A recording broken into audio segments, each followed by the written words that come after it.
தமிழக முதலமைச்சரின் நீர்நிலை பாதுகாவலர் விருது மற்றும் 1,00,000 ஊக்கத்தொகை பெற்ற நாகை வாலிபருக்கு சால்வை அணிவித்து மாவட்ட ஆட்சியர் ஆகாஷ் பாராட்டு தெரிவித்துள்ளார்.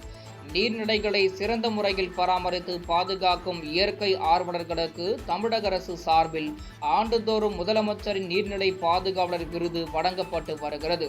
இந்நிலையில் நாகை மாவட்டம் சிக்கல் பகுதியைச் சேர்ந்த முகமது அசாருதீன் கடந்த 8 ஆண்டுகளாக சிக்கல் மற்றும் அதன் சுற்றுவட்டார பகுதிகளில் உள்ள வாய்க்கால்கள் மற்றும் குளங்களை தூய்மைப்படுத்தும் பணியில் ஈடுபட்டு வருகிறார். இந்நிலையில் நீர்நிலைகளில் உள்ள குப்பைகள், செடிகள் ஆகியவற்றை அகற்றுவது, நீர்நிலை கரைகளில் மரங்களை நட்டு வனங்களை உருவாக்குவது போன்ற பணிகளை நாகை மாவட்டத்தில் பல்வேறு பகுதிகளில் உள்ள தன்னார்வலர்களை ஒருங்கிணைத்து மேற்கொண்டு வருகிறார்.